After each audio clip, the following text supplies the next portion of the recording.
what a lovely day!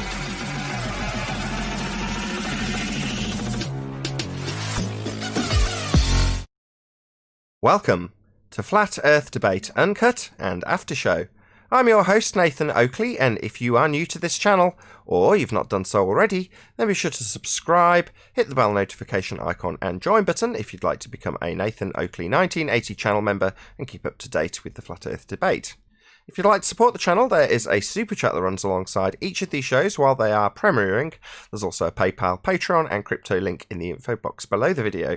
Speaking of Patreon, I'm going to do a quick shout out to all of you who do support me on Patreon. So a massive shout out of thanks and appreciation to Open Minded, Reese Pound, Dal West Watson, Mike, Henrik86, Muted, Dick Earth Skeptic, theflatearthchannel.com, Chris Hillman, NA Literalist, Steve ALM, Maria Neelands, Unbelievable Productions, Blue Ridge Ranger, Rob H, Burn Fat Till My Stomach Is As Flat As the Earth, Nathan Thompson, The Real Gabster, Windrider, Missouri Bear, Liam Nedrick, Dank, Erwin Jennisons, Abraham Mohammed, Dave Rakia Gafford, Nye by Adrian Quintana, Skeptic936, Life is Short, Fireball X, Felix Hung, Texas Mike, Edwin Johnson, Kirsten Smith, Tina Baker, Alexander Main, and David Wayne Foster. So a massive shout out to all of you for supporting me on Patreon.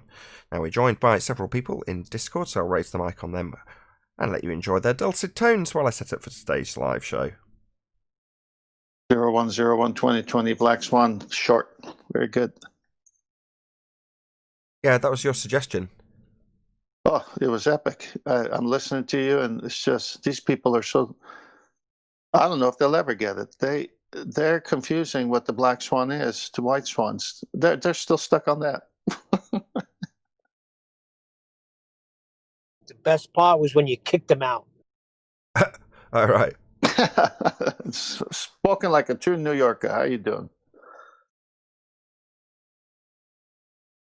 What he needed to be heard was disingenuous. He is. Yeah, you're right. He is disingenuous. He needed. It's easy to debunk. That's the bit he wanted to be heard. And then when we start pointing out to him how it's undebunkable, how it leaves the globe model untenable, he just rumpuses the hangout. I think you caught him there very nicely. It's not easily debunkable. That's the problem. And that's where I think this little FED short proves that they don't get what the black swan actually is. I mean, for them to say it's easily debunkable, and at the same time we say because of it, your globe model is untenable. How in the world do those two even come close? Exactly.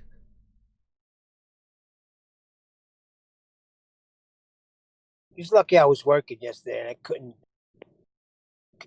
get involved. But man, I wanted to jump through the line. Well, I'm glad you were working because we got the FED short out of it.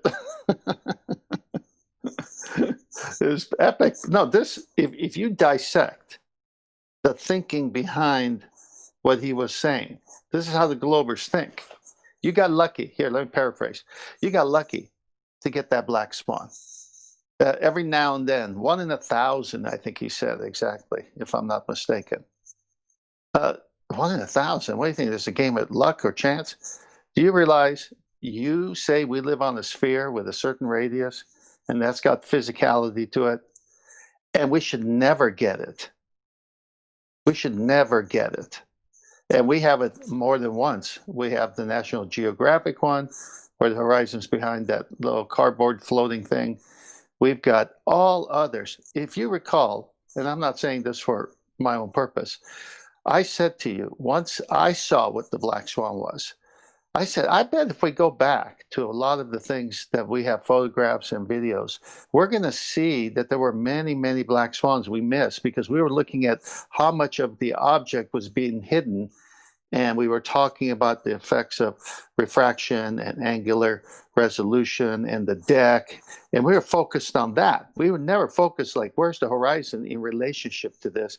Because the horizon is their curve. Their physical curve. The Earth is a ball, it's got a curve, it's got an arc. That's their curved edge that starts blocking things.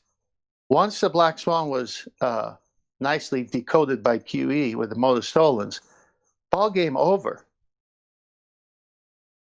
Yeah, you can't assert we've got Earth curve, which is their horizon, if their Earth curve isn't physical or geometric. Because that's the assertion in the Earth curve calculator. How much of this boat or building or whatever is blocked by the physicality of Earth and its spherical nature? Let's calculate out how much physical obstruction, i.e. what they call Earth curve, we have in play. In feet and inches, of course, because it ignores angular relationships. You know, a 10-foot wall's 10 foot at 1,000 miles rather than 10 miles. It makes no difference in their maths. Muppet vision. Like this diagram, perfect timing. This 100-foot lamppost, this 100-foot lighthouse will be 100 foot, 1,000 miles in Muppet vision because you can see the side of your own head. Your target in this example's on the left, you're on the right. It doesn't matter what value you put on that. 1,000 miles, 10,000 miles, a million miles, it's still 100 foot. So when they start asking you how why there's 50 foot missing at a given distance, they're going to assert that, which is only caused by an angular relationship or obstruction due to atmospheric conditions, is quantifiable as Earth curve. And what is it that they're saying is Earth curve? Well, the bit that's giving you the 50 feet, i.e. exclusive of angular relationships, missing. Well, the 50 foot missing is because it's missing, according to them, because Earth curve, the horizon they formally claimed was a physical obstruction, has got in the way. Well, now, thanks to the Black Swan, we do not see a physical geometric sphere edge horizon marked with an X labelled horizon in their model. It's only in existence in the maths. We can't see it. We wouldn't expect to see it. Well, if we wouldn't expect to see it, it's non-physical, it only exists in the maths. It can't be, as depicted in the Earth curve calculator, the thing that's blocking the boat or building in the distance. But that's what they assert. We've got a physical sphere edge for a horizon. Well, no, we haven't. The Black Swan has debunked that notion, and if we don't have a physical sphere edge for a horizon, we don't have Earth curve geometry, we don't have Earth curve as a horizon. And that's what they're telling us in rebuttal to the Black Swan. We wouldn't expect to see the geometric horizon, and that's the very thing that's supposed to be physically blocking stuff. Precisely. And yet, Game at over, the same man. time, Game Yeah, over, exactly. man! Game over! It's not a globe, man! is that rebellious hippie gas particle talking right there? Yet at the same time, they'll be saying they'll be violating the law of non-contradiction because they'll have to hold both positions. Yeah. They got a choice. Pain and cognitive dissonance, or acceptance of the reality that your geometry is merely a philosophy, a way of reifying a physical sphere edge into the horizon, when it only exists in maths. Yep. Well, it's again, I would recommend whoever's listening to this to listen to that over and over. I haven't yet listened to it over and over and over again, but I've listened a couple of times, and it's so apparent that the apparent horizon, which changes, right, quite often, must and only can happen on the plane. Because if it was a sphere, that physical Earth curve would not change. It would always be there. But since the horizon does change to the perspective and weather and everything else, it proves we're on the plane, not a ball with a curve. Correct. If the Earth is a sphere with a radius of 3959 miles, then every distance to horizon measurement can be no more than 1.2 times the square root of the observer's height in feet. Now, that assertion is based on geometry of the globe. It's the P statement in modus tollens. So, if the Earth has a radius of 3959, then every distance to horizon measurement can be no more than 1.2 times the square root of the observer's height in feet. And the Black Swan demonstrates distance to horizon way in excess of 10 miles when it should be 1.2 miles. The observer height is 1 foot. Now, based on that, you don't have a geometric physical sphere edge for a horizon. Now, Dearth was on Sam Tripoli's show discussing exactly this at the request of Eddie Bravo. So Eddie Bravo gave me a big shout out, says he loves that guy, rocks, whatever. what's the black swan? And Dave Weiss broke it down with this example, which is a great example. So we've got National Geographic and their claim that Earth curve is obstructing this flag. And then they qualify how much of the flag based on the mathematics of the distance that they're observing this at. However, you've got a horizon behind the thing they're claiming is being obscured by Earth curve. So this isn't a proof of Earth curve based on physical geometry and assuming Earth's sphere, utilising a 3959 radius to give you mathematics of how much the physical sphere edge horizon will block this flag when the horizon's behind it. This is a black swan, demonstrating beyond all certitude that we do not have a physical sphere edge for a horizon blocking this flag on this boat. It's behind it. Black swan. Well done, National Geographic. You've managed to demonstrate beyond all certitude that we don't have a physical, geometric, sphere edge for a horizon formerly known as Earth curve. Thank you very much indeed.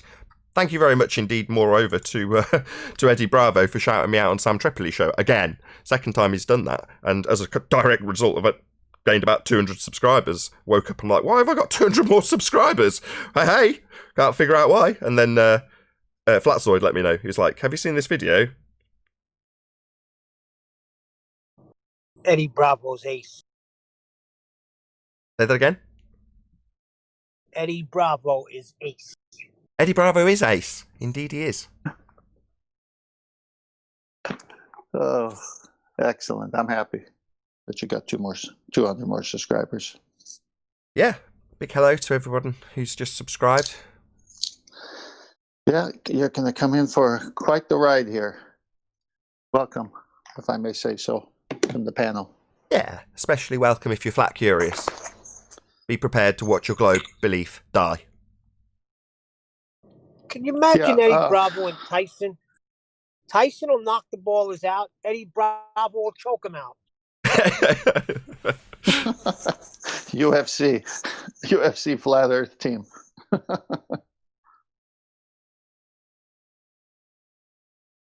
Yeah, there's a lot of black swans all over the place because now we're all going to be setting that camera to an elevation of either half a foot, 2 feet, whatever. And then we're going to see that horizon much further out than it should be. So, therefore, no sphere, no arc, no physical curve to block the bottoms of things. It's all perspective. Can't these people get it? It can only happen on the plane. And then they say the opposite there, right? I mean, how many times have they said this can't happen on the flat earth? Well, just the reverse is actually the true statement. It's happening because it is on the plane, you dummy.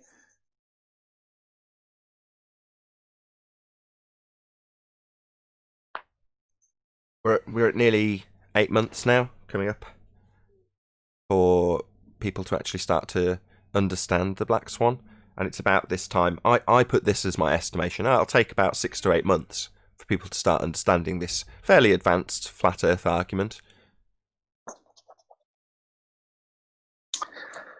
Well, I was wrong. I'll admit it. When it first came out, I told you and QE, there's no way it's going to take 18 months. You know why? Because I got it right away. I got to stop thinking that people get things right away. I was wrong. They are so deep in their bunker of denial. They don't even understand the black swan argument. Well, it is a little bit complex because when you hear other people trying to explain it, I mean, people on our side, it just doesn't go as good as it goes when Nathan does it or QE or you. It's kind of painful. Well, when QE told it, when QE shared it with me, there's an echo. Someone, please, mic discipline, as they say. So when QE shared it with me, I got it. And then I think Chocolate got it right away, too. And then as the shows developed and Nathan started putting the summary statements to it, it just cemented everything. I mean, there's no way around it. It is the number one globe killer. There's no way you argue geometry. There's no way that you can change this to mean anything other than what it means. You cannot have a black swan occur ever if you're on a ball. It's impossible. So when it does occur, and it has more than once, then you're not on the ball. It's that quick of a death.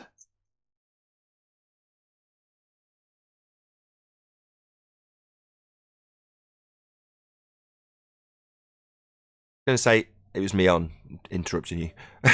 David Weiss actually did it. I kind of half agree with what Neil's saying.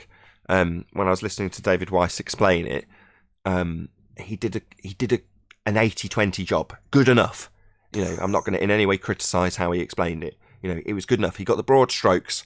When he made it specific that it's about the horizon in his explanation of what the black swan was, I was like, yes, he gets it. He understands the main point. We're not arguing anymore about how much is being blocked of the boat or building. It's about the horizon. Because what is the horizon to a globe earther? It's Earth curve. That's what the horizon is. So Neil deGrasse Tyson, when he's detailing going above a beach ball, you can't see Earth curve from 2 millimeters above this beach ball, right? Well, he's talking about the edge of the Earth on the beach ball. That's the horizon that's been reified. It's not really a sphere edge, and that's what they're conceding based on the black swan argument.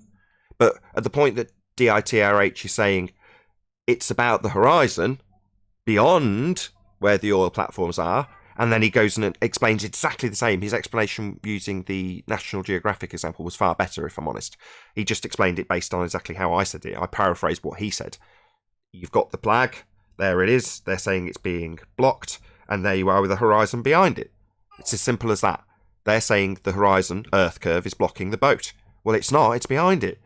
And, when people like Dearth get that across, and it's being requested with a shout-out for me from Eddie Bravo, that's a good day for me. You know what I mean? Yeah, I saw that part. I think it was the 41-minute mark of that whole show. So I got it late last night, jumped to it, listened to it. And I agree. I think... Dirt overall got it right, but he was fumbling over with 1.9 miles and all these different things. But that aside, he got it. I think people got the message. They just need to. Well, it's a little unfair because we talk about it every day. It happened here on your show with QE, and so we're like the closest to the original. And as it gets carried out, it gets changed a little bit. But even with the change, it still works. As I say, it's 80-20. He did a good enough job. It didn't matter that he fumbled over some of the measurements. It's not relevant. The key detail, the key point, is that it's the horizon that we're now talking about rather than the obstruction that they claim is Earth curve, when in reality the horizon, as exampled by National Geographic, is behind the thing they're claiming is being blocked by it.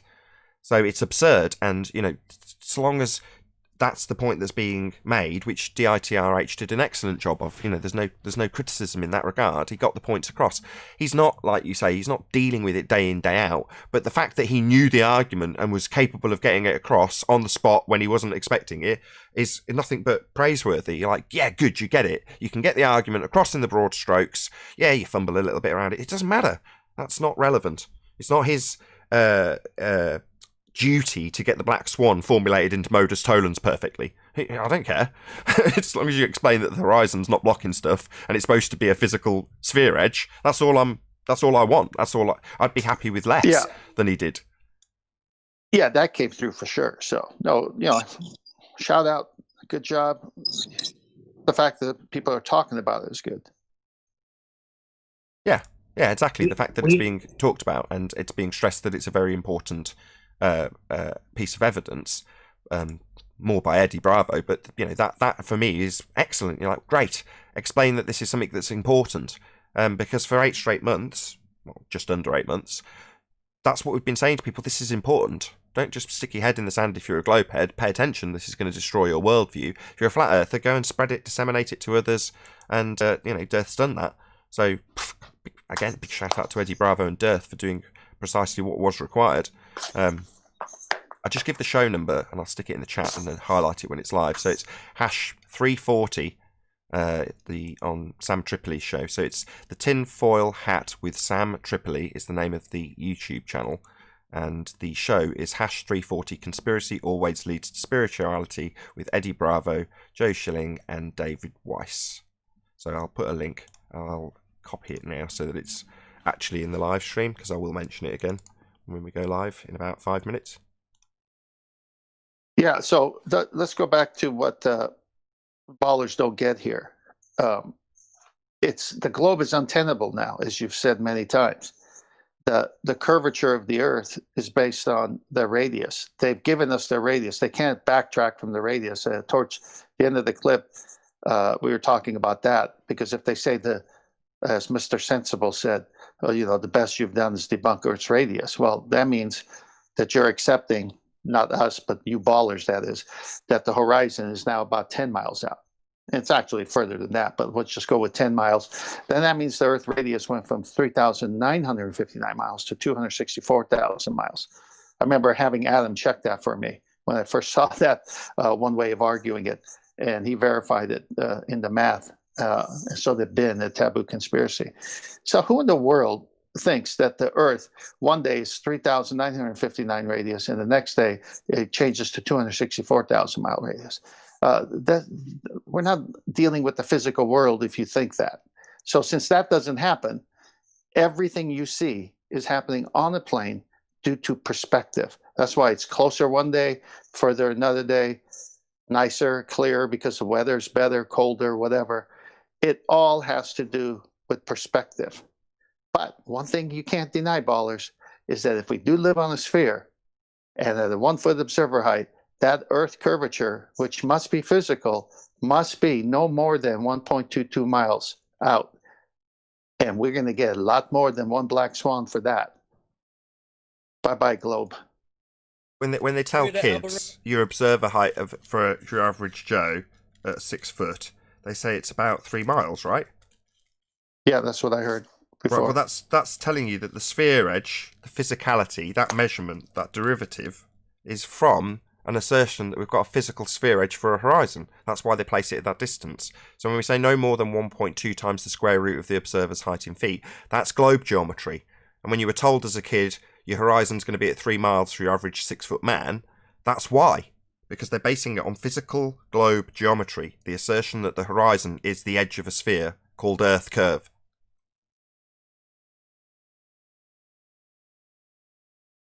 Someone was trying to say something. That was. Hey, Burn Fat. Someone tell Al Baruni. Shout out to Al Baruni. No, someone tell Al Baruni. Someone tell Al Baruni. Yeah, tell Al Baruni with it what he was measuring. He couldn't actually see it and only existed in the maths that he hadn't got yet. Yep, that's the one. Yeah, that's a big flaw He in got their story. within 5%. It's a big flaw in their story. You're absolutely right. So if you've got a story that's based on physical measurements of a position that can't be seen and can't be measured and only exists in maths, then what the hell's he measuring? And how can he get within 5% of something that he can't see and only exists in maths and can't be measured? It's preposterous. Because Andrew Thomas Young told us it's numerical, not actual. It's just a geometric consideration that he's measuring. Someone's feeding back. I think it might be you, Burn Fat. Turn your speakers down.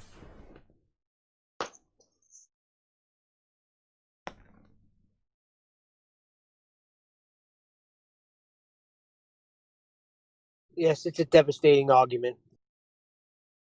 It is. Yeah, that's why it's number one. #1 Globe Destroyer is Black Swan. Yeah, it's the only one you need. If you can choose one argument, that's the one I would choose, because it doesn't matter what anything else anybody says. This one destroys every facet of every defense hoisted against flat Earth by the ballers, because you don't have a curve, you don't have an arc. The globe is not going to follow your geometric pseudo math of a sphere. It has to be there, and it's not. The Black Swan's an assassin. Yeah, when I do thumbnails for it, I typically have him with a gun or something. The Black Swan, that is. Like it's a he. Could be a she. Oh, yes. It's been quite the ride since January to now. Just to wrap up before you start your show, the ballers are just falling off. All their arguments fallacious, and there hasn't been one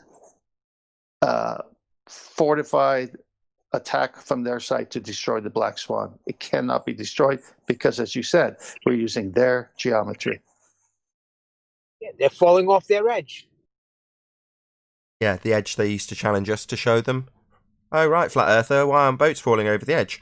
Oh, what edge, as in the edge that you as a glober would assert the boats are falling over?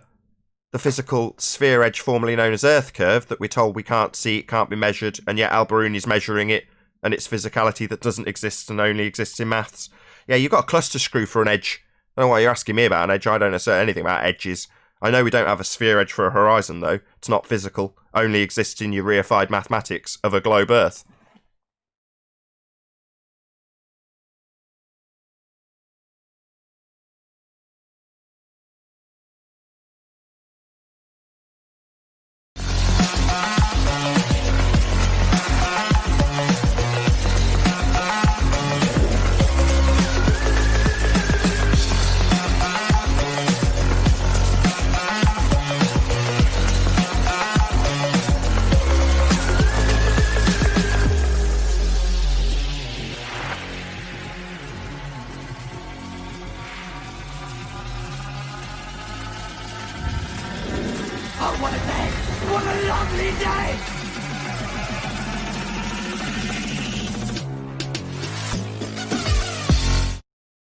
Welcome to Flat Earth Debate Live.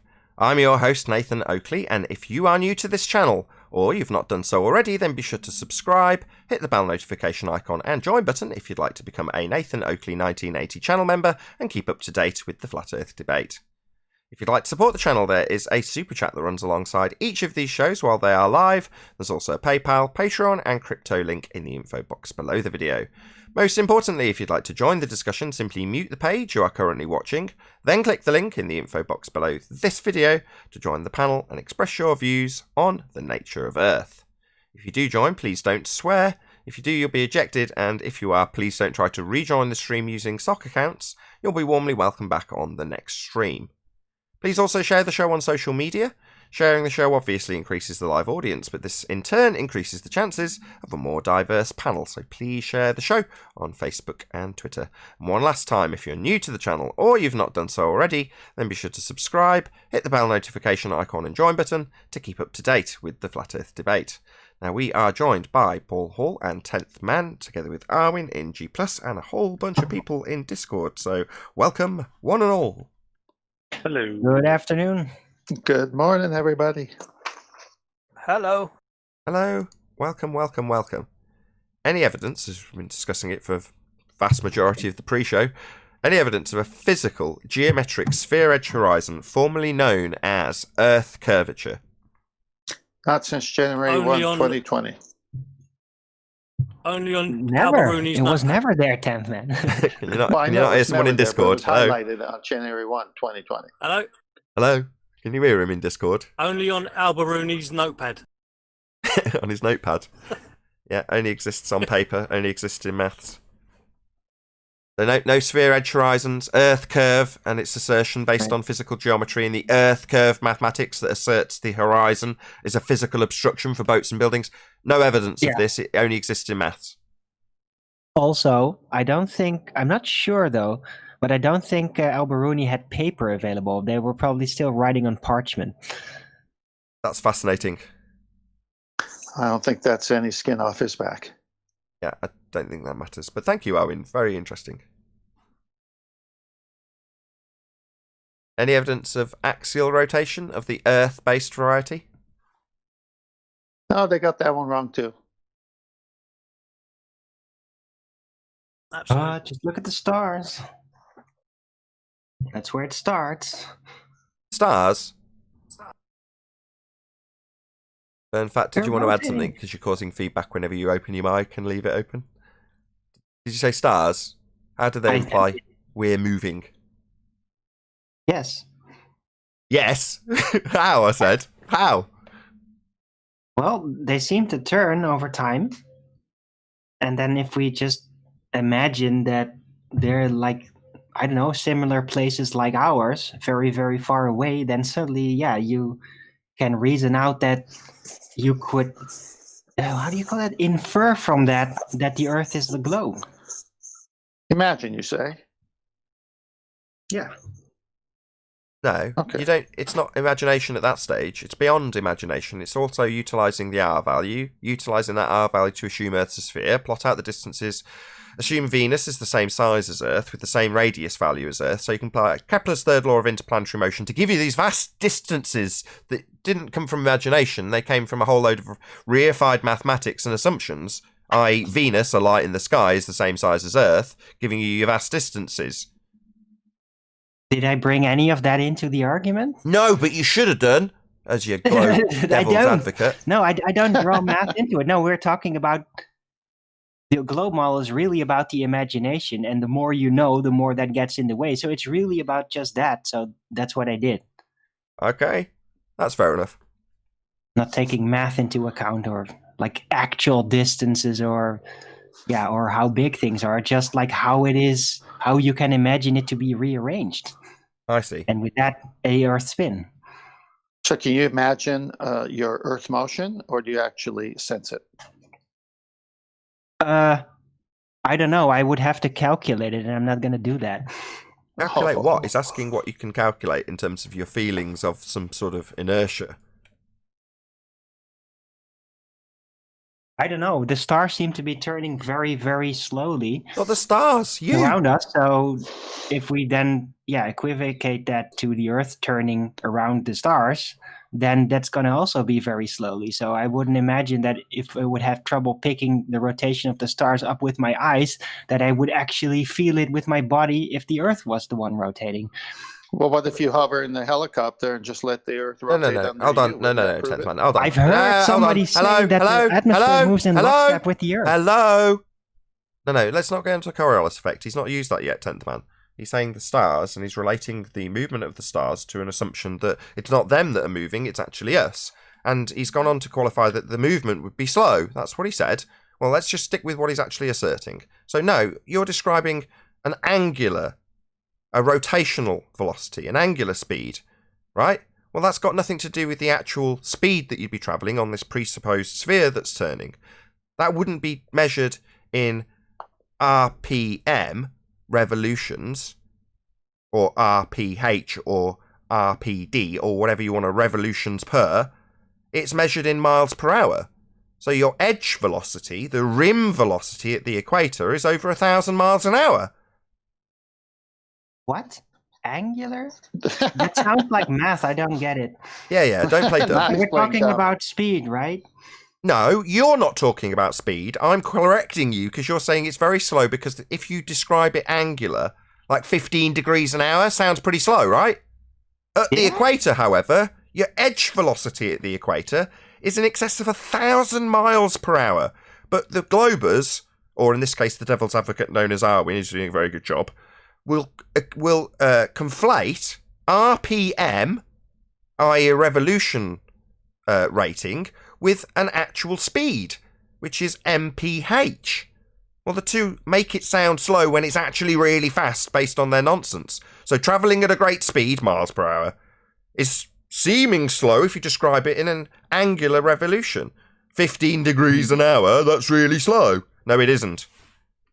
It's not fair. Those are none of the arguments I forwarded. What I said is, since I have trouble even picking up the rotation of the stars with my eyes, I'm not going to assume that it's going to be much easier to pick up the motion of the Earth with my body. That was my argument. I didn't bring any math or even numbers into it. No, I know you didn't, but I'm saying based on the mph rather than the claim to be slow angular speed that you gave, you would absolutely feel it.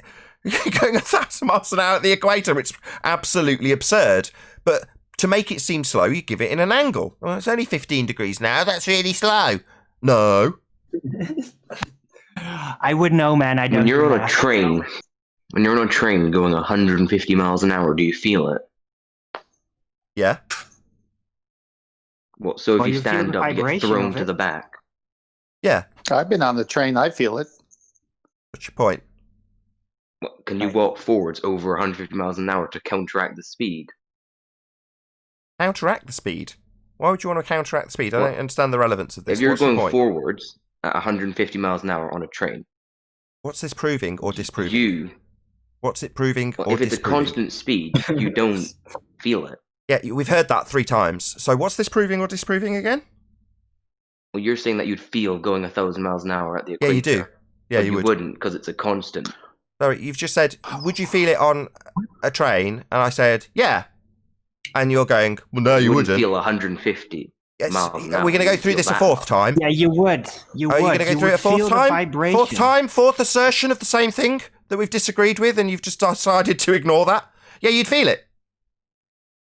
Yeah, you feel a bit of shaking. Right, so you feel it then, Oliver. So, Oliver, can you concede that your point was meaningless? Because your claim involves us assuming that we don't feel anything at 150 miles an hour. You do! Don't interrupt me, Oliver. Speed. Oliver. Yeah. So you would feel it. You've just admitted. You would feel something then. A little bit. Oliver. If it was perfect constant, then no, you wouldn't. Sorry, if it was perfect and constant. So now we've got this appeal to obscurity. Sorry, on a plane or a train or what you exampled, you would feel it and you conceded that. Yeah, you'd feel it a little bit, you said. So, Oliver, you would feel it then. But that's not because of the speed. Oh, it's not. Shaking. So It's like if I was nice. stationary, not It's travelling like at vibration. 150 miles an hour, I would feel something. It's got nothing to do with travelling at 150 miles an hour. I think your time talking is done, Oliver.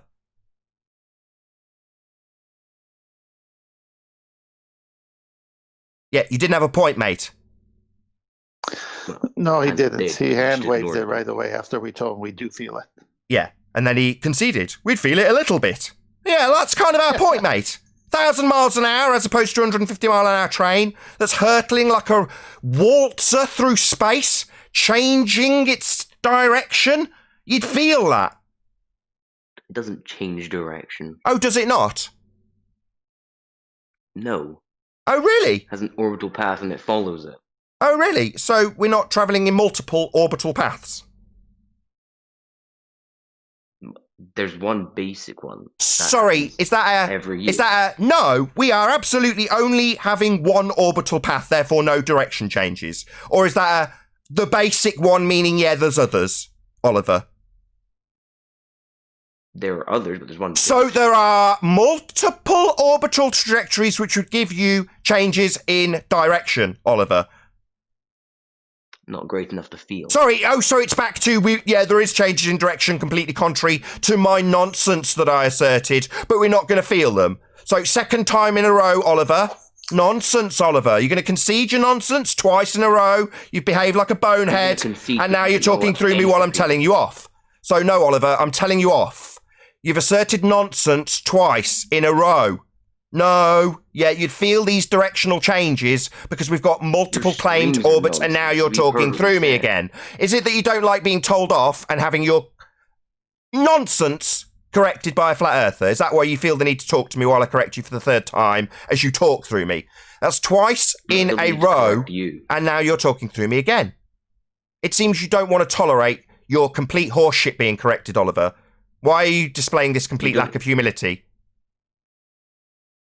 Can I talk now?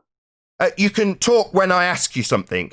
You are a dipshit, and I am telling you off. On 2 separate occasions, you've asserted we You won't said no feel anything, swearing. and then when taken by the hand by me, you've conceded on 2 separate occasions. Well, you'd feel it a little bit, making your point void. Now I would like you to concede that your points, 2 of them, consecutively, have been void, you stupid idiot.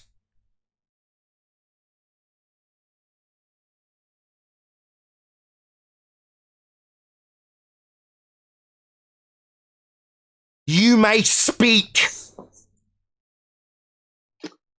Okay. I concede those 2 points because Now shut up, I know that. you stupid dick brain dead globe head. Yeah? You've had nothing to offer and now you think that you're going to get the mic and ask whether or not you get a chance to speak. No, moron. You're a globehead retard who had nothing to offer but nonsense. Now you're going to get told off. So sit down, shut up, and know your place, you retard globehead. Okay? You may speak again. So, a few streams ago, you said you converted somebody into thinking space was fake because you said that. Sorry, gas- do you think it's time for you to have a subject change? Did you not hear me say, sit down, you dumb shit? You made a nonsense assertion twice in a row. Now you're getting told off for being a moron. You think it's your turn to bring up a new subject, you absolute retard? In that stream, you did change the subject when you made Sorry, a point. do you think that you now have control of this discussion? The most stupid person here, the one who should be sat in the corner with his mouth shut with a dunce hat strapped to his head. You, Oliver, you complete clown. It is called Sit down and shut up. You have embarrassed yourself. Now, what part of that don't you get, you unbelievable clown? I think you've embarrassed yourself by getting pissed. Oh, off you at think China. I'm going to reverse this total nonsense and claim that I'm the clown? No, dickhead. You are stupid. You have embarrassed yourself by completely contradicting your own statement, having been dragged around by your short hairs by me. Oh, we won't feel anything on a plane or a train 150 mile an hour. Oh, we will feel it a little bit, completely validating your point? No, making your point stupid. Then you did it again, claiming we don't have different changes of directions, only one basic orbit. Oh no, mate, until I get you to concede we don't, making your point invalid for a second time. Now you want to discuss what I've done? Yeah, you arrogant little prick. You are thick. If you did listen to my first point. Oh, I did listen, when you I said stupid you wouldn't shithead. feel- I did listen. Anybody on the panel feel that I didn't give this guy the time to give his point? No, he conceded it. Yeah, not only did I listen, I got you to concede how wrong you were! I conceded the second one. Yeah, no shit. Not the first. So, I did understand. Not only did I understand, I took you by your short hairs and showed you your own nonsense, didn't I, Oliver? So I did understand then, retard. You're just thick. I Yes, Can I stutter for me, actually say- bitch. Stutter for me. You're all bitches, you globehead retards, who come here with your nonsense, have your asses handed to you, and then think it's appropriate to change the subject, divert away from how stupid you've been, and then when I tell you off and it finally sinks in, you stutter like blithering bitches. Like this Oliver twat, stuttering like a moron. How's it feel, Oliver, to have your ass handed to you by a flat earther? Have your abject stupidity pointed out to a live audience? How does that feel? As a child, because you got upset. Now you're calling me a child. No, mate. I'm asking you, the retard who's had his stupidity pointed out by his own words and admission, how it feels to have his ass handed to him by a flat earther. I'd like to know the answer to that question.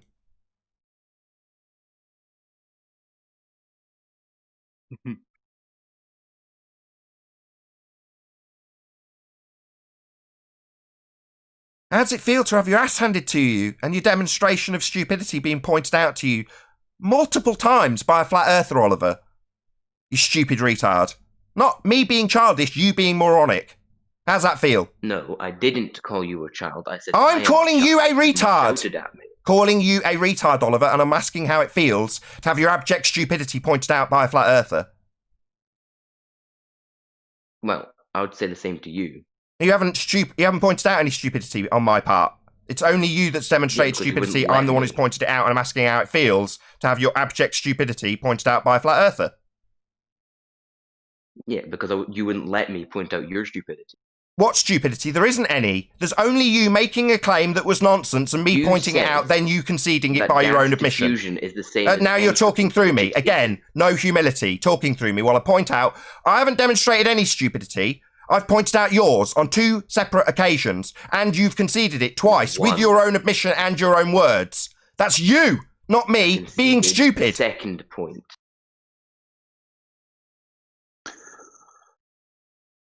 Oliver, I did we not said concede the first multiple point. orbits. You said only one. Then later you said, well, the basic one, which means you knew there were multiple orbits. How Yeah, does that I sound to concede you? that one. Oh, right, so you don't concede that on a train going 150 miles an hour that we would feel it, even though you said you'd feel it a little bit. By your own concession, you've already admitted that you would feel it a little bit, Feel according to you. Other things. You do not feel the speed. You Yeah, feel you do. going side to side. Yeah, you feel do. Going forward Yeah, you and do. I've been on a backwards bit. train going 150 'Cause it miles an hour. changes. Yeah, you do. But when you stand up, do you move? Yeah, you do. Do you How get many thrown times? back That's about the 150 8th miles time. an Are you hour? dense? Well, so you can't stand up on a train Yeah, you can, retarded? but you feel the fact that it's moving. You feel the changes. Yeah, like the orbital changes we'd feel. But those aren't big enough to feel. Oh, are they not? They take a long time. Oh, are they not? Orbits is begging the question anyway. Orbits assumes we've got these rocks in the sky falling around things. There's no demonstrations of orbits. It's a nonsense fantasy. But it's a begging the question fantasy that you're now employing. Assertion that we have things falling around other things. That's a begging the question fallacy. So this orbit nonsense that you're asserting is debunked by the speed changes that you would feel that you're saying aren't big enough, even though you claim there weren't any. There aren't any big enough to feel. Oh, so there are some, we just don't feel them. Speed changes, like a waltzer. Yeah. But according to you, this begging the question fallacy of orbits that's unproven, we wouldn't feel these presupposed orbits, even though there is speed changes and they're vast.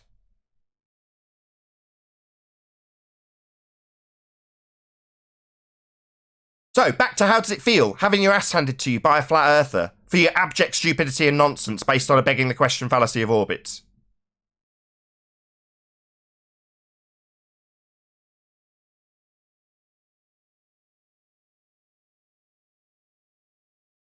No? Third crack of the whip, maybe, Oliver? Maybe assert the same thing in the same circle jerk again? See how you get on a third time around this do-si-do? No? Good. Yeah, good lad. Sit down, shut up. Any evidence of the distance to the sun? No, just a light in the sky. No evidence for distance. Any scientific evidence of gravity? Oh. No, no scientific evidence. Just a name they gave something that happens all the time to the relative density and things seeking equilibrium and disequilibrium happening.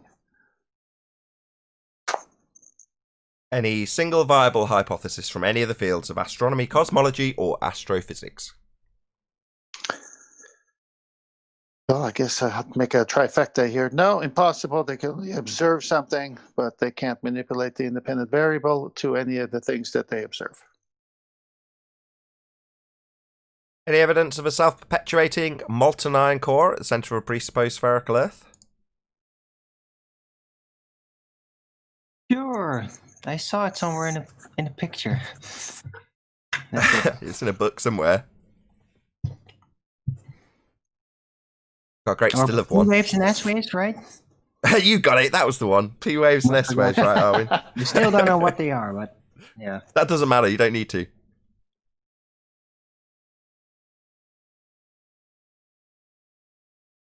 Any evidence that you can have gas pressure without the necessary antecedent of a container to press upon? Yes. Excellent. Oliver thinks we've got gas pressure demonstrations without a container. Go ahead. Wow, he read my mind. He read my mind. I said, hang on, Oliver. I said, I wonder if Oliver's going to pipe in on this one. Go on, Oliver. I can't wait. So you said relative density keeps heavy things down, light things up. Gas is heavier than a vacuum. Gas is heavy? So gas can exist next to a vacuum. Gas can exist next to a vacuum. Show us. Well, you just said relative density keeps heavy things below lighter things. So things fall. Gas, on the other hand... gas would fall below a vacuum. Oh, you think gas falls down, go boom boom, do you?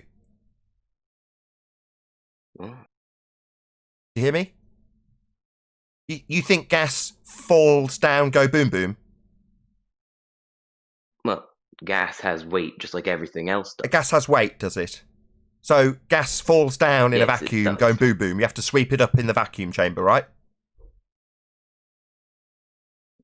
Do you want a third rendition of the question? Just like everything else does. Third so gas rendition. Will fall down. You're going to stutter and mumble through me for third time. You think you have to sweep up gas at the bottom of the vacuum chamber, do you? Because it goes down, go boom boom, like bouncy balls. Like solid bonded bouncy balls go down with their weight. You think gas does that, In a vacuum chamber, the gas is removed. That's how a vacuum is made. Yeah, until you introduce gas. That's what we're describing, the gas pressure. I'm asking you now for the 4th time if you think that gas will go down, go boom boom, like a solid bonded bouncy ball. 4th time I've asked. Well, if you had enough force pulling down on the gas, then yeah, it would not replace the vacuum because it would take more effort to replace it than to just stay down. Sorry, so the gas will go down, go boom boom, will it? 5th time! Well, it wouldn't go boom boom, whatever you mean by that. The gas will go down. I'll need to sweep it up, will I? Sweep it up in the vacuum chamber. 5th time. But it wouldn't be in a vacuum chamber because the whole point is there is. Yeah, no shit. Don't play semantic games with me. We're talking about a vacuum devoid of anything, and then you introduce gas. Will the gas go down and then require sweeping up? That's the 6th time I've asked. In a vacuum chamber, no, you wouldn't. Oh, it won't! So when you assert the gas go down, go boom boom, it won't do that in a vacuum. What would it do in the vacuum? Well, in a vacuum chamber, on a small scale, it would replace the vacuum. So it would fill the space? In a small scale, yes. So gas, in a vacuum, will fill the available volume, correct? In a small space, yes. Oh, in a small space? In a small scale. Oh, what makes you think that if you've got a bigger vacuum, the gas is less likely to fill it? What makes you think that? Because relative density, if you want to say that and not gravity, will have an effect on the gas, keeping it down, and then the gas will want to spread Keeping out it into the down? vacuum. It doesn't keep it down, you fuckwit. Are you deaf? You've just explained that it does not do that in a vacuum, and now you're back to asserting that it goes down. So, for the 6th time, you stupid retard, you think we have to sweep up gas in a vacuum? Oh no, it expands to fill the volume.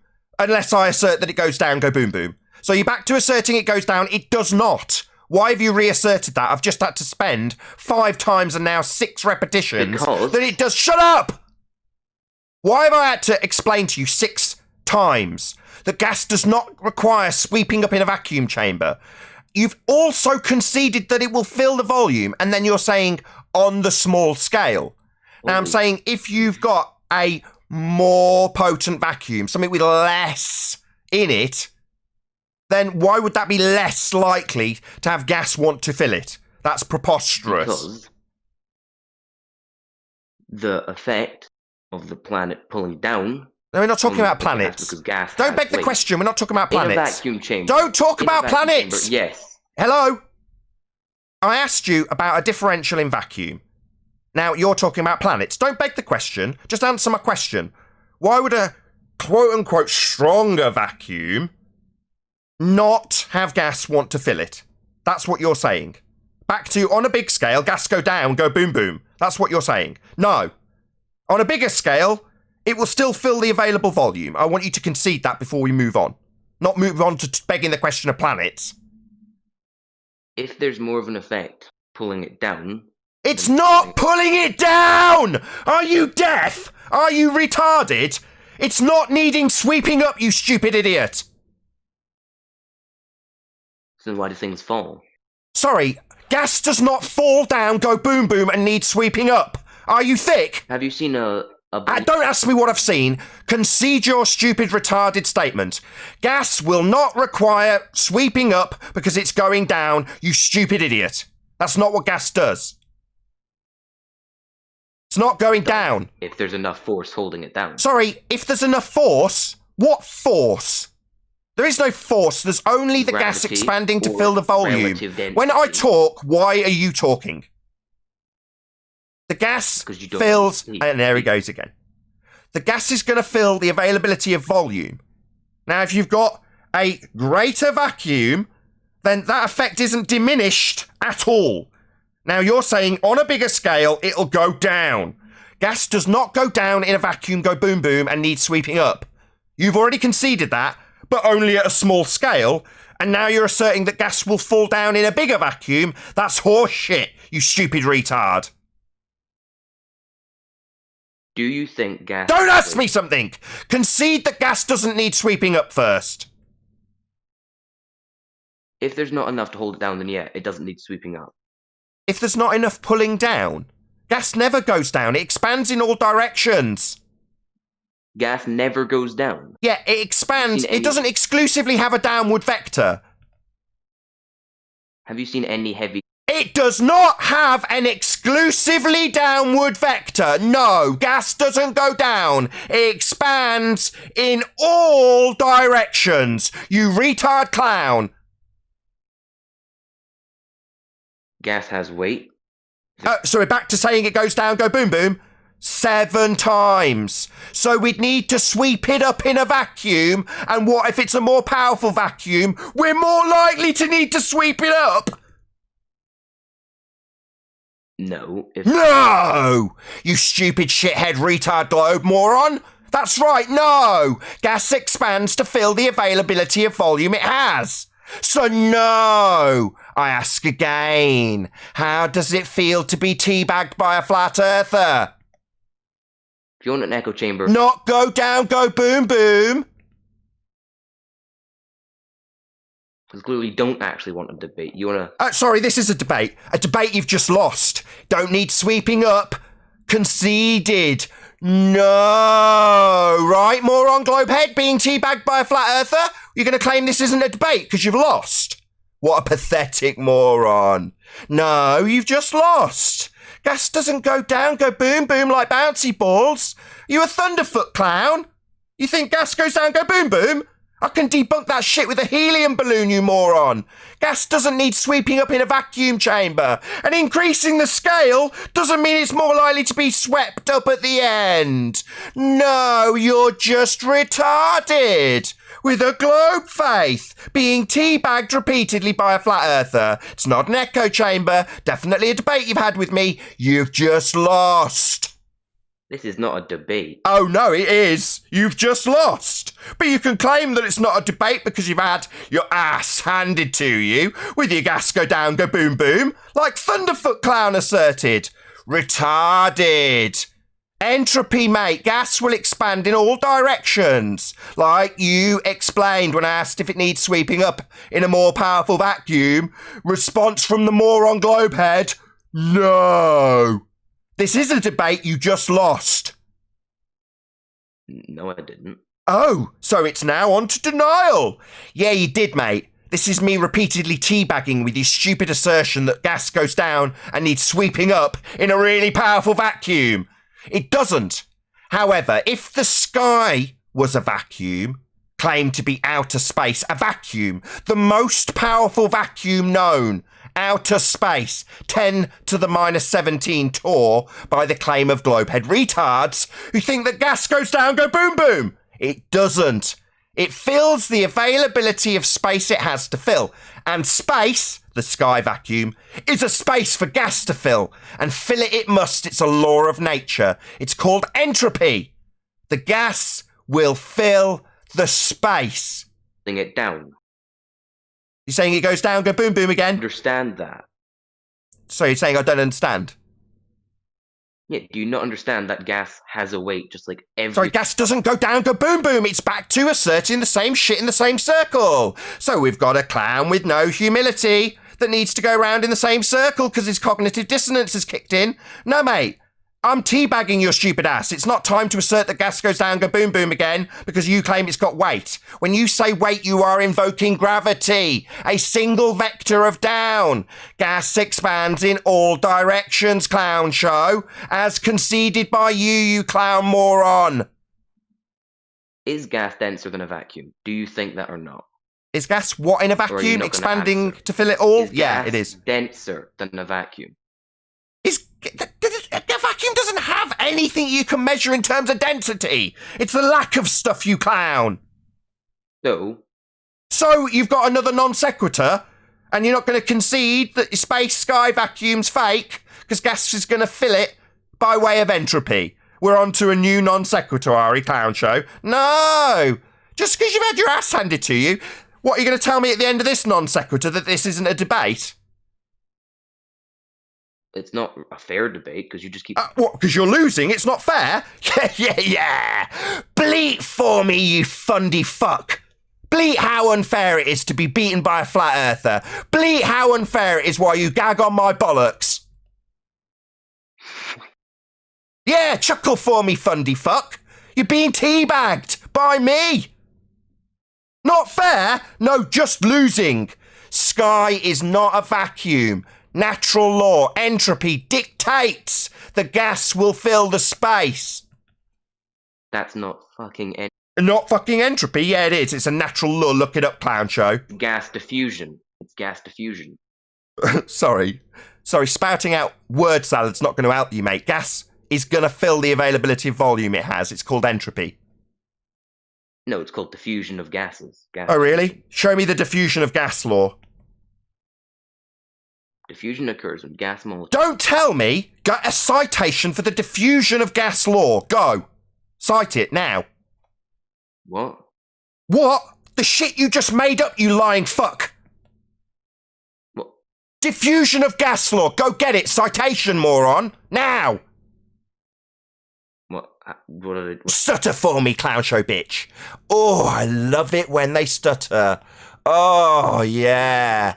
Stutter, you lying clown. Diffusion of gas law? The fuck are you babbling about, you lying clown? Yeah, if you're gonna do some culinary works with words, you gotta have your ingredients, buddy. Yeah, that would be a citation. Ingredients. Citation. Diffusion of gas law. Go. What do you mean? What do you mean? What do you mean? Stutter, stutter, stutter. I mean, back your bullshit, you lying shit. I can see it right here. I don't have to send you it. Yeah. Stick it in Discord live stream. Let's have a look. Okay. You mean let's have a laugh? I'll message you because I don't know how fucking Discord works. Apparently links don't work on Discord. What have you got? What are you going to be citing?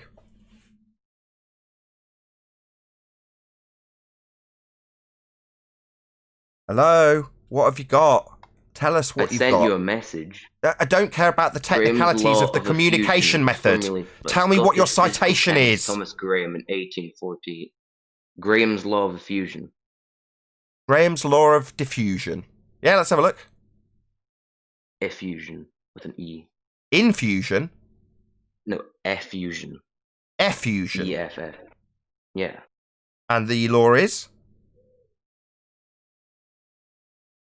The rate of effusion of a gas is inversely proportional to the square root of the mass of its particles. I don't know what this means because I'm not a fucking scientist or whatever. Sorry, don't mumble. Just tell us what it is and how it's relevant. Well, you said there's not a law for diffusion. I asked you to cite it. Law of effusion. Hello, stop. I asked you to cite it. Did I say there wasn't one, or did I say cite it?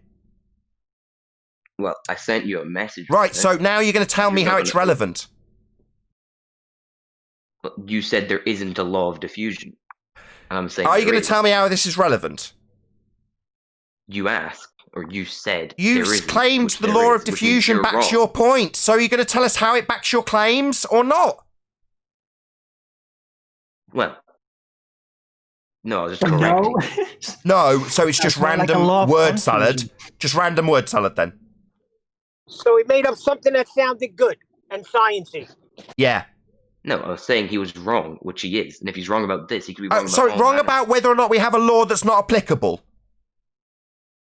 No, you said it was called entropy, which it is. Yeah, it is. We have a law called entropy that dictates the gas will fill the available volume by way of an entropy increase. No. Yeah, that's true. You were a moron. You think there isn't a law of nature described as the second law of thermodynamics. You don't think there's an entropy law. You think it's actually applicable only with this effusion law. But wrong, not moron. What entropy is. Sorry, why are you talking through me?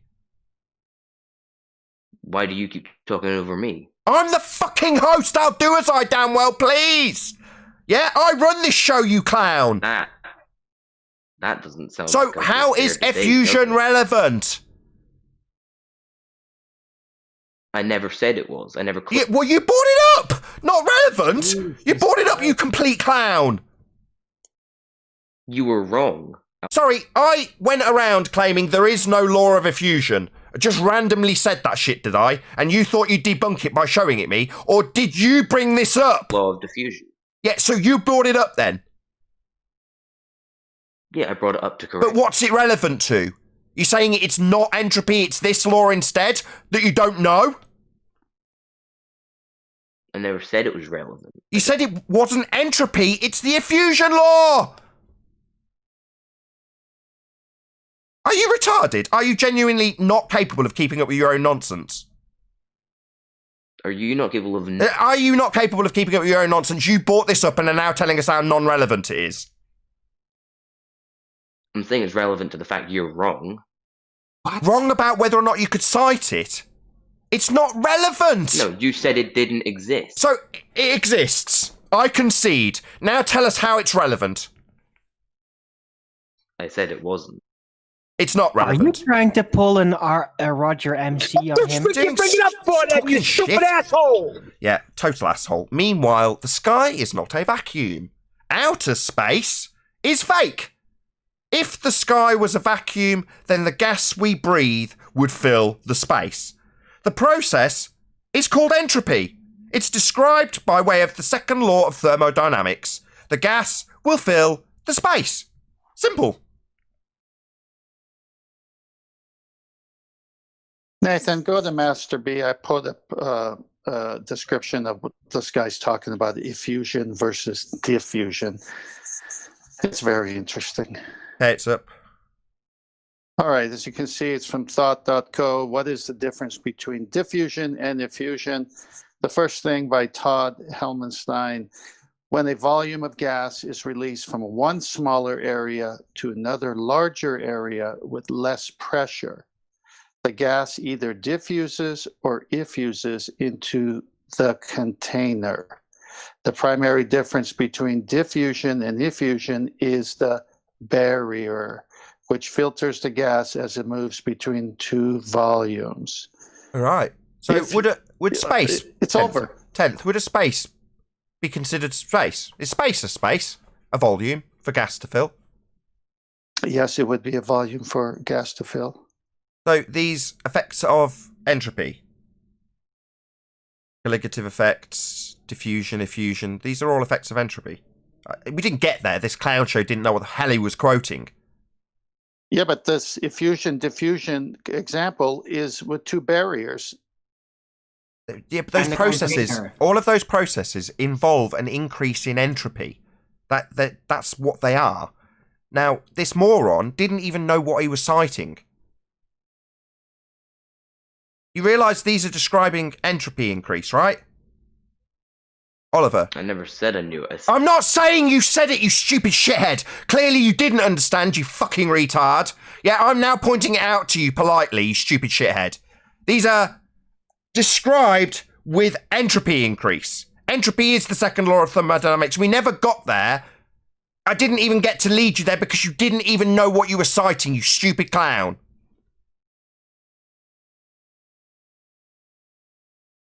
How do my balls taste, Oliver? Third time. Yeah, you're getting teabagged by a flat earther. You didn't realise that what you were about to cite was an effect described with an entropy increase. Entropy, second law of thermodynamics. Gas will fill the space. And then we're describing this particular effect. It even details it, you stupid shithead. How thick are you? Oliver, you're getting told off for your stupidity again. Hello, Oliver? It's describing how the gas will fill a larger area. Well, a larger area would be a sky vacuum. Moron, why aren't you responding? Don't you like getting told off by a flat earther third time in a row? What's wrong with you? Shouldn't you be dancing on the table, saying how this isn't a debate? When your citation backs our argument in debate, moron. Cat got your tongue, Oliver? That kosher. Yo, Oliver, clown. Cat got your tongue? This backs our argument that gas would fill the space. It's described in this specific citation that you didn't understand why you were citing it. Clown, why aren't you responding? You seem to interrupt me constantly when you wanted to claim it wasn't a debate. Now we've shown that this is an effect of entropy and you've not got anything to say. You've just lost again, Oliver, you coward. Why aren't you talking through me like usual? Scaredy cat. Scaredy cat, scaredy cat. Yeah, Oliver, you clown. You're a moron globehead like all of them. You are all clowns and you will all be told off when you come here with your nonsense faith in globe. No? No response, Oliver, you clown? Good. Sit down, know your place, in the dunce corner with the dunce hat on, saying nothing, understanding how stupid you are, Oliver. I thoroughly enjoy telling you globehead retards off. Shout out to a few super chats. Michael Mayshow? I hope I've said your name right. Eddie Bravo mentioned you. Yeah, no, I mentioned it in the pre-show. I'll mention it again now, thanks to you. Your name, and was clearly and concisely this time. Oh, let's make it a bit bigger. Eddie Bravo mentioned your name again, very clearly and concisely this time. Yeah, big shout out to Eddie Bravo. Big shout out to DITRH for doing such a great job explaining the Black Swan. Really appreciate it. I've gained a huge number of subscribers off the back of him shouting me out, so couldn't be more pleased. Thank you very much indeed for the super chat, Michael. Also, shout out to Cleary, who says, Boom Boomity. Okay, thank you very much indeed, Cleary. Subscribe to Cleary, who makes videos. Also, shout out to Unitox Femu. He says, Oliver, please stop. I moved kids in other room. Fair enough. And then in another super chat from Unitox Femu, who says, oh god, I can't read these long conjoined words. Something is not relevant, but nice to say. I can't say it, so I can't say that word. Can anybody else read Unitox Femu super chat? I'll do it. Go on. Otorhinolaryngology. My god, how does he expect me to say that? Otorhinolaryngology. Yeah, that's a pretty tough one. I can't say that. Yeah, lovely to say. Otorhinolaryngology. Come on. Oh, shit. Yeah, it's lovely to say. Otorhinolaryngology. But it's otorhinolaryngology. Perfect. Thank you. That was worth $2. Or £2, I should say. Thank you very much for the super chat, Unitox Femi. Really appreciate your support. So that guy Googled something, and he thought he had something, and he didn't even know what he had. No. I don't know if that's a real word, though. You might have just made it up. I think you're right. We should dwell on this a bit longer rather than Neil's point about Oliver not realising what he had cited. We didn't get there with him, but 10th Man gave us a nice shortcut. It is a real word. He just Googled it. Yeah, the study of diseases of the ear, nose, and throat. Okay. Oh, okay. Otorhinolaryngology. Ooh. Well, learn something new every day. And then it winds up backing our argument like Kosho does with the Coriolis effect. Brilliant. It's in that first statement from the article. It says, when a volume of gas is released from one smaller area to another larger area with less pressure. So the second area, the larger area where it goes to, has less pressure. The gas either diffuses or effuses into the container. It's still that other area that it goes to is contained. It's not the vacuum of space. What does this guy get? That was so much word salad. What he didn't even know what he was saying. Fun though. Well, what they don't realize is when they come here, they get to leave wounded, maybe a little bit embarrassed, maybe because they didn't come ready for a good fight for the minds of men. We're here for the minds of men. So if it was a real war, you wouldn't be leaving. The other side wants to take care of, the soldiers from the other side and just kill them. But here you get to come back another day. But when you come here, your arguments are going to get killed. And they're not going to come back here another day. So Oliver, you better come ready next time with arguments that can stand.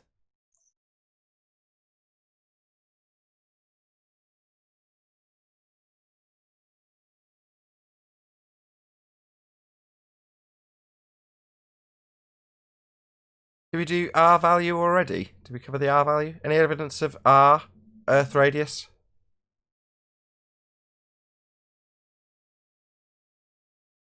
No evidence. Unless they want to change it every day because of perspective, showing the horizon at different places where the sky seems to meet the earth or the sea, which can only Or happen maybe on a plane. Oliver knows. Say again, Neil? Or maybe Oliver has some evidence. I Give the think he's guy a had, I break. think He's 3 with the beatings. medic right now. 3 beatings is enough in one day. Clearly's got a bit of an in-joke from a super chat. So Oliver thought the hippos were harmless. Yeah, people think we're stupid.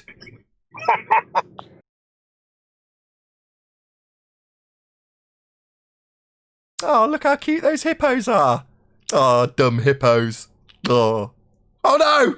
I'm up my leg eaten.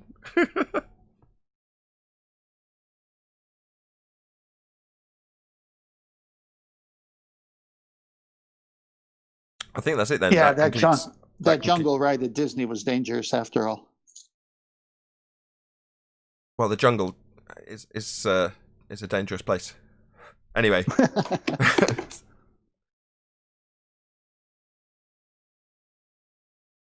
Hippos in the jungle? Aren't they on the African plains? I don't know. I have to check it out. Not that it's relevant. Thank you for the super chat, Cleary.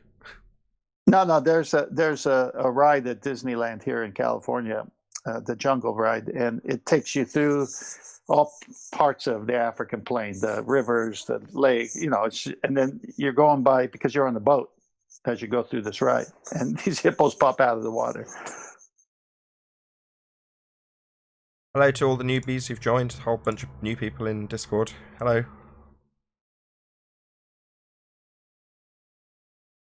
Hello, Nathan. Good to be here. Hey, can you hear me? Yes, I can, Harp. Good to have you. Hey, I wanted to ask that question. You can hear me good? Yeah, perfectly clear. Well done. Okay. Thank you.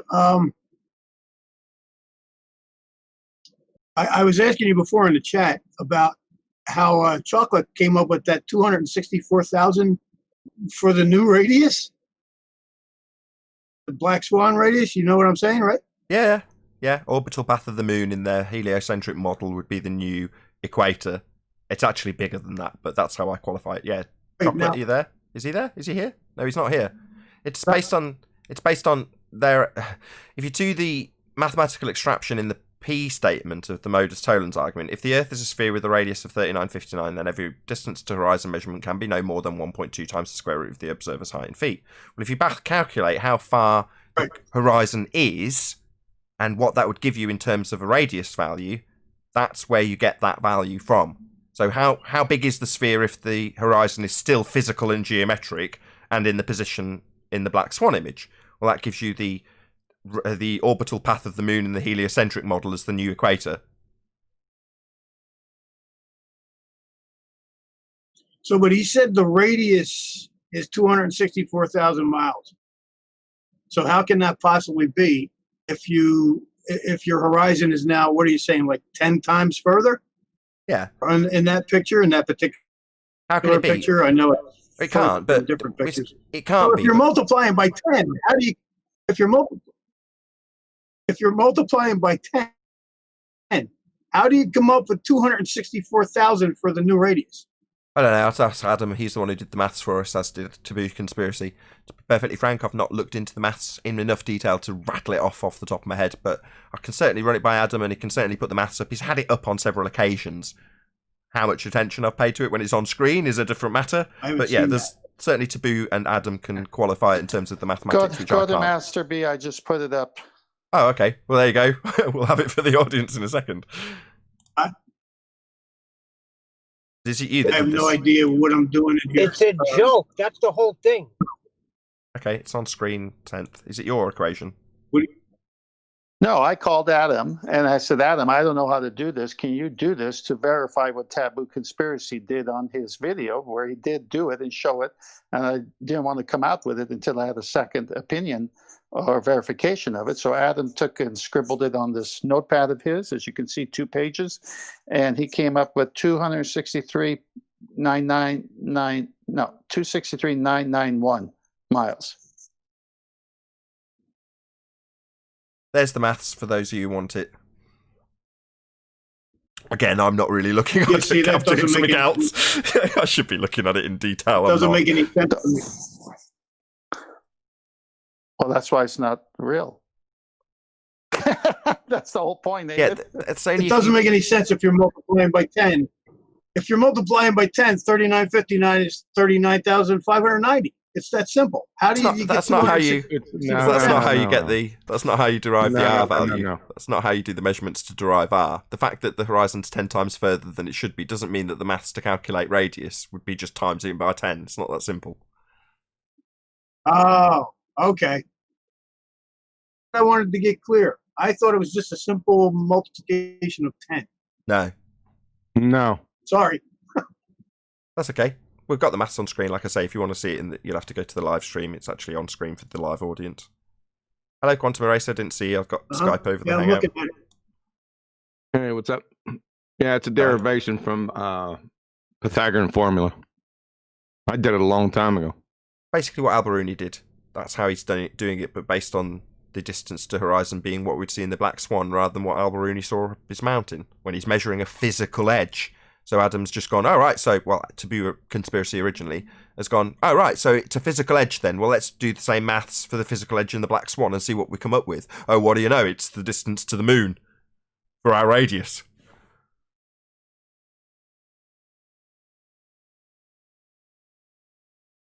I go find it. You already put the math up? Yeah, I've already put it up. Okay. You want to do a plug for your show today? Yeah, it's an open discussion today. Probably going to get pretty good, hopefully. I love them. Great plug. So be here or be sphere on the Quantum Eraser YouTube channel. That's 7 p.m. UK time, 1 p.m. Central Standard. For open discussion. It's a live show. People will join. Hopefully it'll be quite heated. John, I just sent it over to you. Sent what? Adam's notes on the radius. The math. I already got the math. Did it a long time no, ago. I know. I didn't know if you could see Nathan's screen when he posted it, so I just sent it to you directly as well.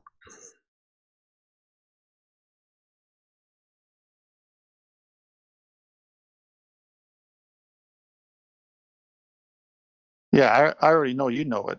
I'm just sending what he was showing the audience. Thank you.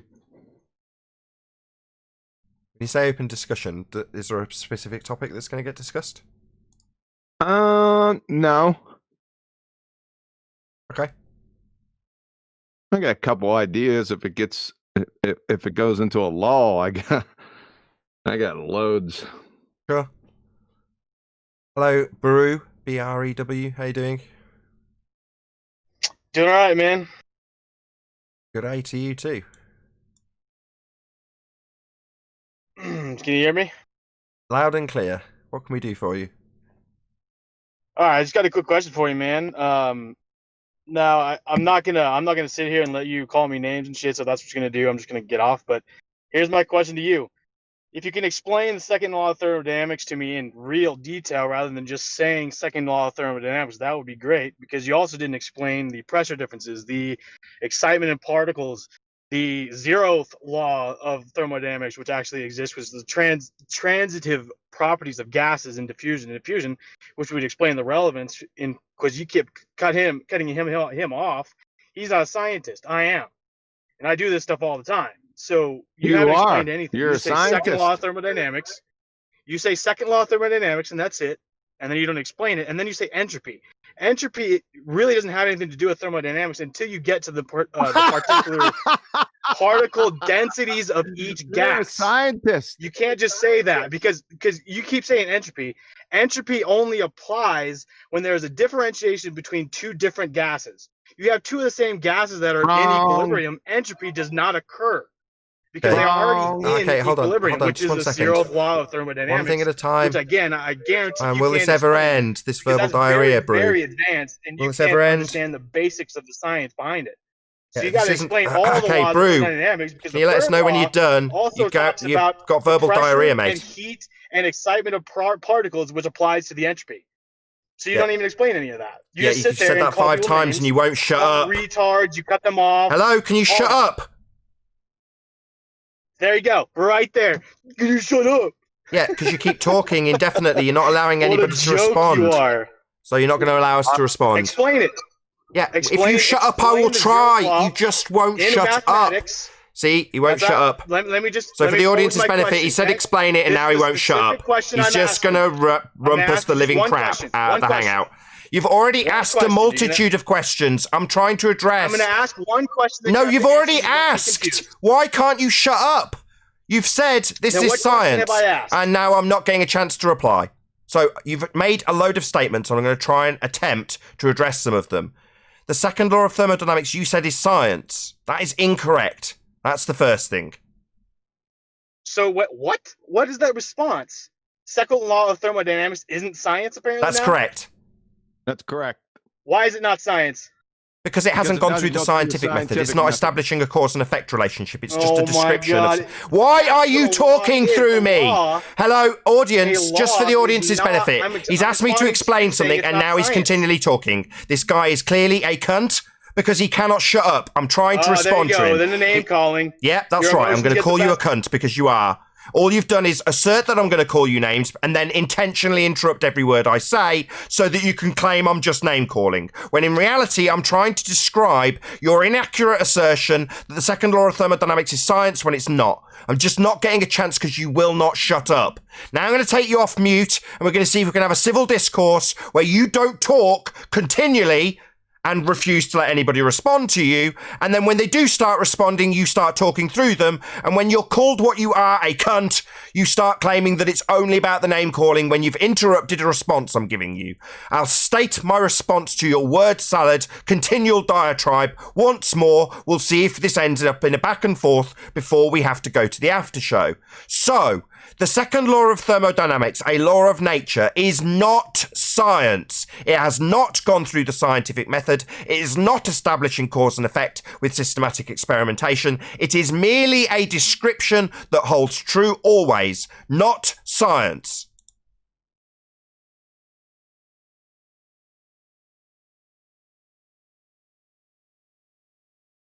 So you haven't explained anything. I'm just waiting for you to explain your response. I just explained my response. Now I can almost guarantee that while I reiterate my response, you'll talk through it. So no, matey, it's not science. Science would be the establishment of cause and effect based on natural phenomena and hypothesis that has been tested. That's science. The method hasn't been applied to this natural law, therefore it is not science. You are incorrect. Second time I've asserted, let's see if you say I haven't explained it. Again, you're gonna have to. You said it hasn't been through the scientific method, correct? Do you know how a law is derived? Sorry, this isn't science. It hasn't gone through the method. Are you going to concede your incorrect statement that it was science? Or are you going to talk through me every single time I ask you to concede your incorrect statement? You are going to talk through me every single time, correct? Because you're talking through me now, and you are continuing to talk through me. I'll say it for a third time, then I'm going to ask people to stay tuned because we're going to have an after show. It's not science. And you are going to just literally talk through me every single time I assert it. It's not science, you were wrong. You do everybody else. Yeah, you are. You're not having a reasonable discourse, Brew. You're just talking through me.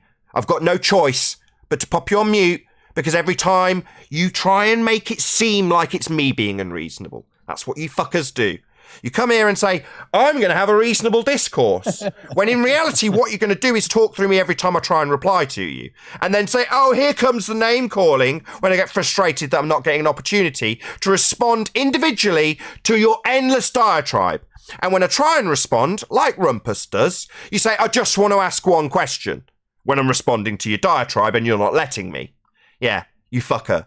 So, fourth time, we'll see if this cunt, which is what he is, actually responds to his incorrect statement that what we were describing was science when we talk about the second law of thermodynamics. It is not science. That's 5 times I've said it to him. It is science. Wrong. You're a moron. And I'm going to demonstrate how in the after show. Because if you are watching this live on Nathan Oakley 1980, this is where it'd bid you farewell. But if you are watching this on either Nathan Oakley or Nathan Oakley 1980 premiering streams, then stay tuned, as there will be an after show to follow. A massive thank you to today's Discord and G Plus panels for making today's live show possible. I've been Nathan Oakley, and I'll see you all in the next video.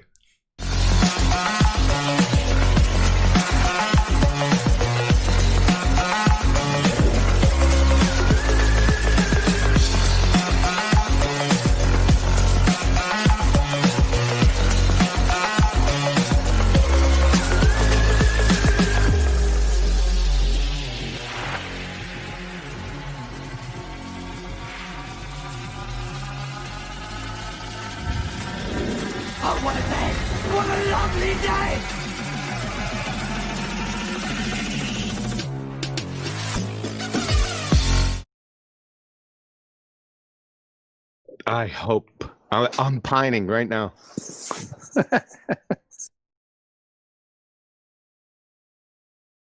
We have a whole after show. Guys. Can you guys let him explain how the natural law derived from They're not going scientific to. method? He said that. They're not going to let me respond. Well, go ahead and do it. Somebody's going to talk over me, guaranteed. And talk for about 2 minutes, and Nathan Neil. did not interrupt you once. Neil, just let him Yeah. speak, though. Neil, Full stop times, screaming, for fuck's sake. All right, Shut the Brew, fuck up. explain. Oh my God, Neil, contain yourself, buddy. Come on.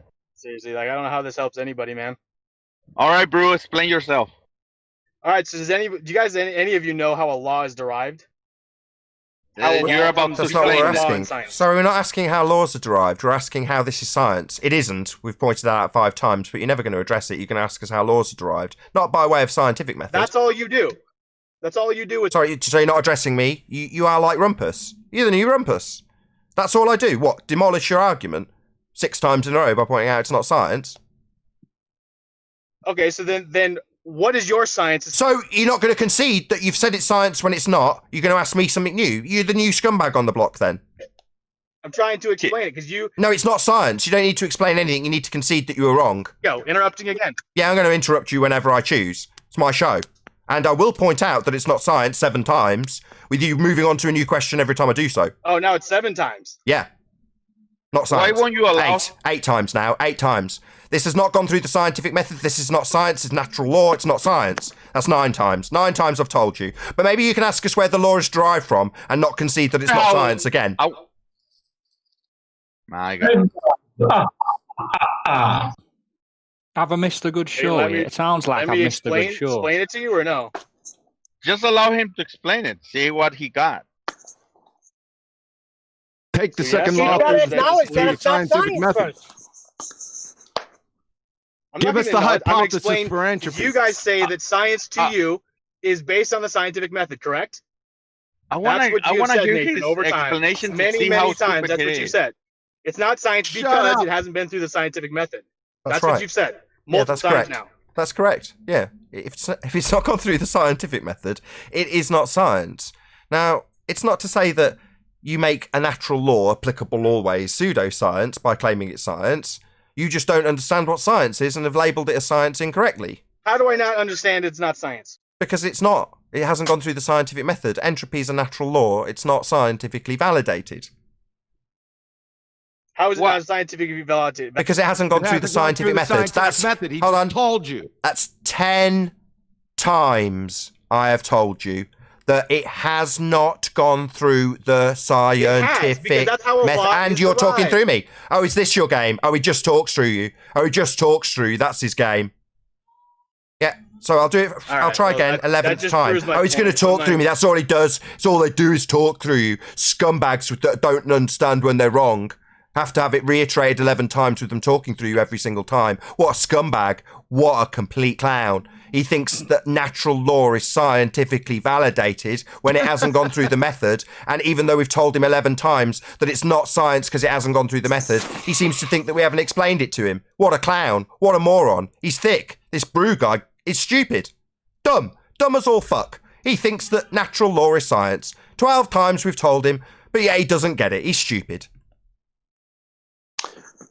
Perhaps you can just tell us what the scientific method is. Then why you are not allowing him to explain? What? Who said that? The The same guy thinker. that's been saying it for a while. He doesn't Shut up. get it either. Dickhead. Not science, Brew. Not science, mate. You said it was science. You were wrong. Brew, what's the scientific method?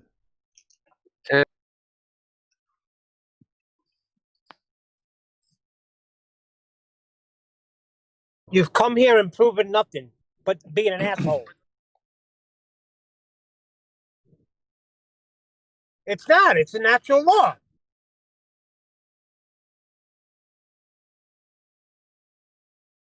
Well, it depends on gravity without it be going into chaos. Did you even hear Nathan's point, dude? Without it being Did you even listen to Nathan's point? Gravity now for. Or did you I've just listened talk to like Nathan's you? points on Oh my gravity many god. times.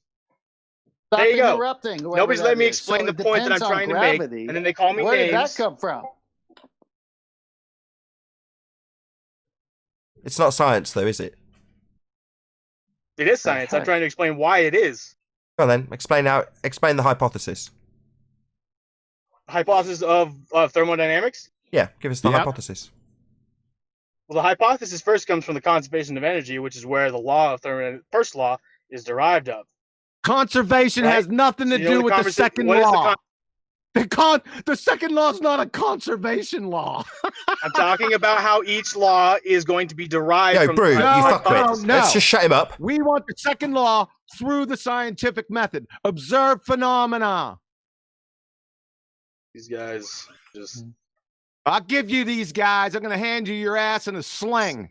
You don't know what science is, son. Doesn't know what science, but says just nothing. Somebody give says him the nothing arena. about science. 24/7. Somebody give him the link to the Brew, you're talking through him, you motherfucker. So you want to bitch and moan? Now I'm going to kick you the fuck out. So you're going to bitch and moan about how you're getting talked through, and then you're going to make animal noises through Quantum Eraser handing you your ass? Yeah, new scumbag on the block, it seems. Stick yeah, around, no, you can get son. the fuck out. Get out. Think you're going to moan and bleat about how we're talking through you and then make animal noises over the top of him? No. You are projecting what you're going to do to make it seem like it's a defense while you do it. And then claim we're doing it to you. No, scumbag, new scumbag on the block. Get the fuck out. Don't think Thank I can God. hear you. Got Zanuck backing him up too, like an asshole. Yeah, I'll kick that scumbag out too. Zanuck here, play wingman, right? Yeah, well, this asshole says that natural law's been through the method. No, it hasn't. Just a clown, shown wrong immediately. But we've obviously got a new shill on the block. Where is this knucklehead? I kicked him out. Well, he's a self-proclaimed scientist. Yeah, bullshit. Yeah, he said, I am a scientist. That's my kind of game.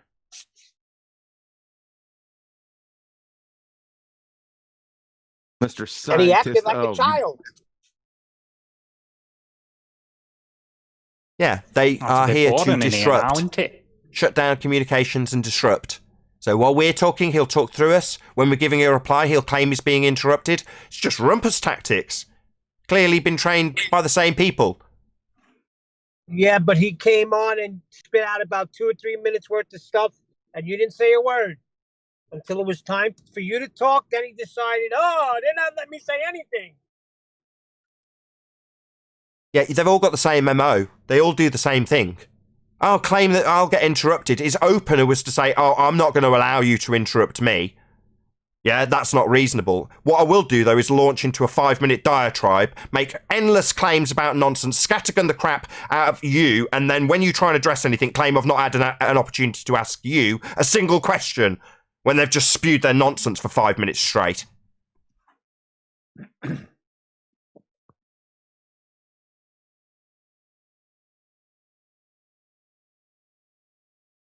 And what was his point? Well, it seems like his point was gravity at the end of the day. He doesn't know that what thing that science can't be is, that's for proven? damn sure. Now what are you going to talk about? Be quiet. Listen, Your how sister. does he How go? you're a How does flat he earther. go?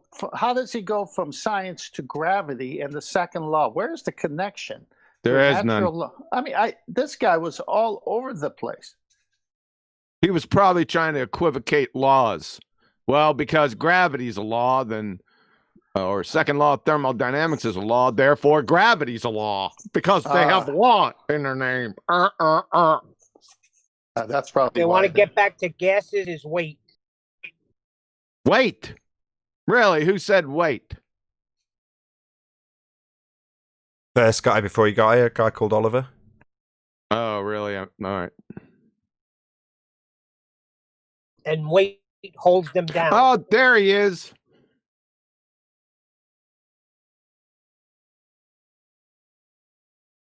There, who is? Brew. Who's filing their nails? Where's Brew? I don't see him. He's in text chat. Of course. Looks like he's also in the inner circle. If you move down in the in the Discord, he's in the inner circle. I don't know how he got there. Somebody moved him there. Yeah, me. He's in inner circle now. I just stick him wherever. I don't care. What's the inner circle? Chat room. Just the name of a chat room. You want to find out? Sounds quite the higher echelon. Can I join circle. It's the board, the Supreme Council. Isn't that where the Illuminati arrives? So is that the Illuminati chat room now? Shh. It's one of the many rings of hell. Didn't Jesus happen in a circle?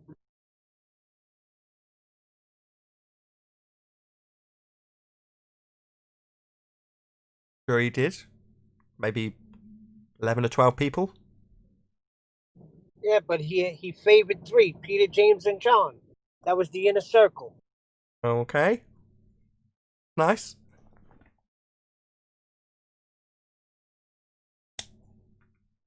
I hope to meet up with this punk. Somebody give him the link to the arena. I'll deal with him directly. Move him back in if you want to talk to him. Nah, I got breakfast coming. Maybe after breakfast. She left the server. Then I can have second breakfast and then feed his entrails to my wolf pups. They all have the exact same MO though, don't they?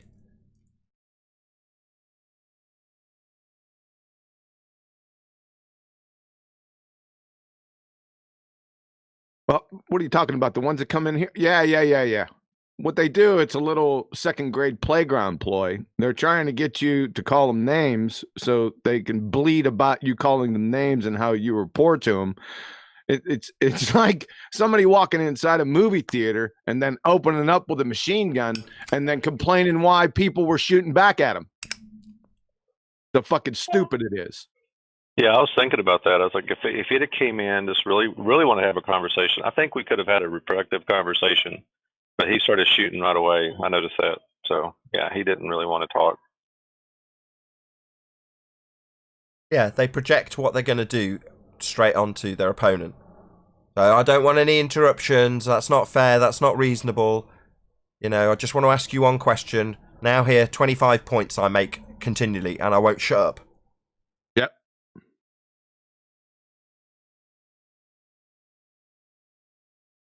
I could actually see that conversation if it had gone differently, gone in a good direction, but it never got there. Not good for him.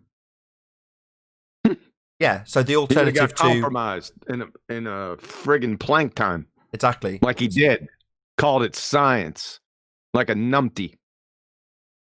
So rather than that, they'd rather make it seem like they've got something to say, cast aspersions on us, make us paint us in a bad light, and then project all the things they're doing straight onto us. So they can moan and bleat. Well, that's not the argument. That's not the discussion. That's not got anything to do with Earth being a sphere.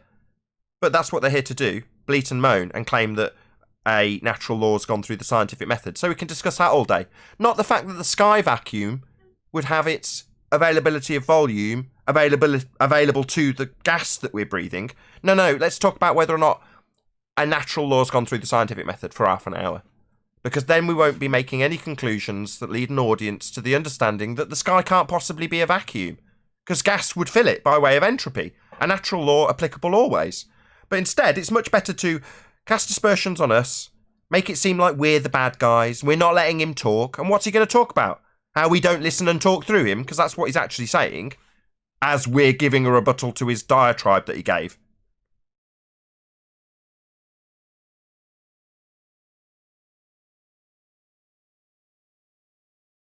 Well, you saw his end game when he brought in gravity, and the question was, please explain to us the scientific method, as I asked him. Now, how in the world, and John's already commented on this, it has nothing to do with it, but he went to gravity. That's not explaining the scientific method by going to gravity. But it is a baller trick if you want to make a false equivalence to their supposed law of gravity, because they got to make it a law.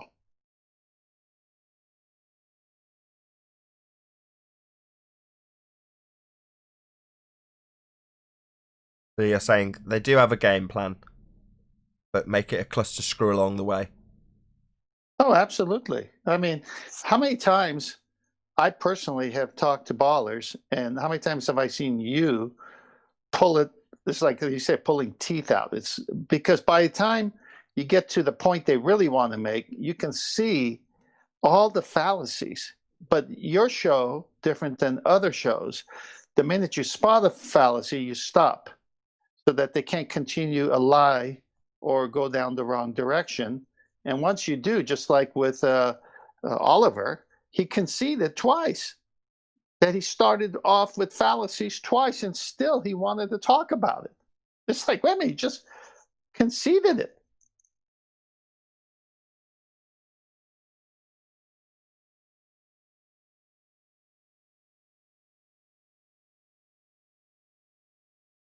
So that's what we'll talk about now, Vacuum. General scummy behaviour, like you, pretending to be a flat earther, disingenuous, only to rumpus the point when it gets to us talking about how the globe dies with the black swan. That sort of scummy behaviour, that's what we'll talk about. How our opponents don't have any argument, just tactics and tricks and games.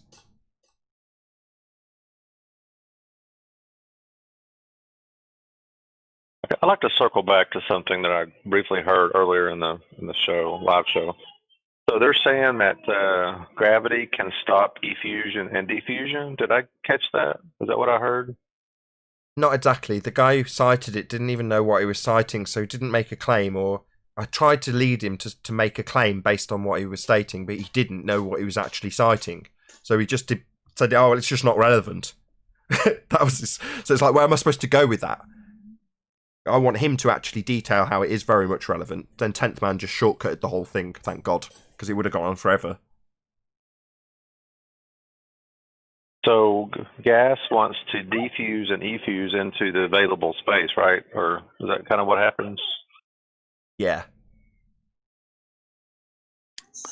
But the definition of it in the article I posted from thought.co talked about two different containers, and then having smaller holes or larger hole. So the gas from one container, as it was, I believe, measured, how it goes into the other based on smaller holes versus a larger hole. But it said you need a barrier and you need two containers. We're talking about the vacuum of space. What container is that?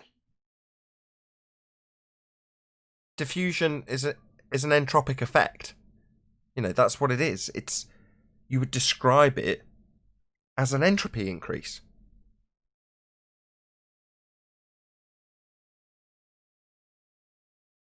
Same goes for things like. I was just going to say. Sorry. Same goes for things like osmosis, right? That is in essence an entropy increase. That's what it is. So when you're talking about these sorts of effects, diffusion, effusion, osmosis, colligative effects, and osmosis. Yeah, these are all. I've said it so many times. You guys got it yet? Yeah, you're right. QE said this many, many times on many, many presentations when describing entropy. Second law of thermodynamics. Well, it was heard by Highlander yesterday on Discord. I guess it wasn't on the show, but he was saying the Earth contains the water. The Earth is the container. So They're saying the Earth contains things now. So an open surface of a circle or a sphere or ellipsoid can contain things. The outer surface can contain things. It's just got total nonsense. Yeah, it's called gravity. There's a force there. It's called gravity. It does what the are you doing here? containing. How you cannot Persona non understand gratis. this amazingly. Don't need you. Piss off. Hello. You're just as bad as the other dude. You can piss I off just as well. got back. No, What get happened? lost. These people don't need to be here, right? We've heard enough nonsense from Rumpus. Yeah, there might be a new arsehole on the block. Doesn't mean the old arseholes are suddenly going to come in because it's required at the moment for some reason. You're all trapped here. Trapped here with us. You're in your own private hell, trapped here. You can't escape. And I'm going to laugh at that because this isn't hell for me. This is great. But for you, it's hell. You tell us constantly how horrible it is and how stupid it is and how horrible flat earthers are. So you're in hell, trapped here with us. Hey Nathan, did you see my little piece before the pre-show started on my early bird show? Because Roger MC got in my chat and he totally proved your point to the nth degree. It was incredible how he basically admitted it and he didn't even realize it. You should watch that back. I don't care. That's another. I understand. We've He talked about it really last is couple- in hell, and that point. He basically conceded. It's incredible. Perfect. I didn't think he meant that. I thought he meant about whether or not he's soundly, and that I don't care about. So I'll simultaneously agree with you, but first disagree with the point you weren't making, which is to say, I don't care. It's just another game discussing whether or not he's been whispered to, Geo Streamer, that is, by Soundly. It's just some game that doesn't discuss the nature of reality. Discussing whether or not he's Roger MC, waste of time. It's just a pointless game because that's all they've got. So let's piss away endless hours discussing whether or not some sock, some random faceless troll is Soundly or not, rather than discussing how the gas would fill the availability of volume. Now, in terms of what you're detailing, Arwen, you're saying, yeah, they're trapped here. We know that without question. They're trapped here with us. They can't get out, right? They got 1 million socks so they can be here. Well, that's not a necessity to be here. That's them absolutely needing to be here. So much so that if you ban them, they'll come back because they've got to be here. Well, they're trapped here in hell. Do you want to detail what it was that made you say that about Roger MC in your chat, being trapped here in hell with us? Right. And he was like live in chat while I was doing it. And at some point he kind of says, yeah, I have to come back here. Exactly. And why? Well, I then basically analyzed why. And that is because he had a trickery moment where you made a technical error, which you corrected pretty right away. But he was probably so ecstatic from that technical error you made in a few seconds, assuming he was Soundly, that he's just fully ecstatic, like a little glimmer of light in the distance while you're falling at full speed into the abyss. And he was so ecstatic that he didn't even hear you correct him. So he was telling me, yeah, I'm going to keep on saying it until he concedes. And I told him, he already did. And he didn't believe me. It's literally in hell. Literally. It's unbelievable. Anyway. Oh, I've got it. Flat Earth is a force. It keeps pulling back in. Pulling force, you say? Well, it could be pushing too. Push or pull. It's pushing them or pulling them back in. I think they're Neo in that train station. They can't get out. Yeah. That's a good one. Yeah, You're the train man. You're the train man, Nathan. Yeah. They're not going anywhere. You're stuck here down here with me.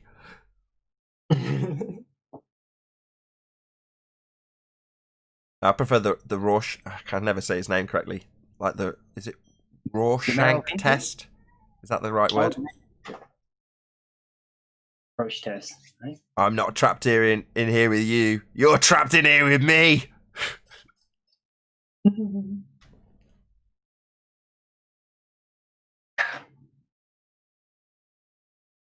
But yeah, they have to come back. They don't even consciously know why, but they keep on fishing for just red herrings. They fish for red herrings, while the towering proof that completely dispels their entire worldview stares them in the face. They keep on hanging around, fishing for red herrings, and then the red herrings are some kind of a personal consolidation. yeah, like how do you call that in English? Somebody helping you grieve. Clutching That at they lost straws. without letting that fact actually enter their consciousness in the process. And so they dwell like ring wraiths, forever lost and just being compelled to do certain things. And they don't even really know. Yeah. Yeah, all the wrong things. Discredit the individual. That'll make the Earth a sphere. Focus on some minor detail they've got wrong. That'll make the Earth a sphere. That's the kind of logic, majoring on the minors. Just to keep the cognitive dissonance at bay for a few more minutes. Must be painful. Sounds pretty ghastly. Yeah. That's why I say they're trapped here in hell. We're not stuck in cognitive dissonance. We know the Earth is obviously and observably flat. It's demonstrably not a sphere. Well, I'm content in that. The people bracing against it, what are they going to do when we've demolished it? When the argument's been made untenable? What are you going to do? Well, you're going to try and discredit the person. The individual. Essentially just an ad hominem attack.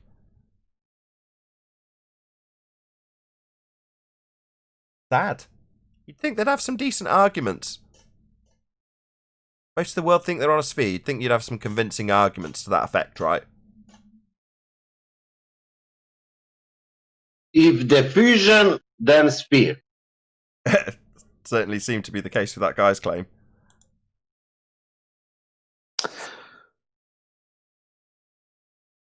It's interesting you said that, Nathan, at the end, because the reason they don't have reasonable arguments is because the Earth is not a sphere, and they all have fallacious statements in their arguments.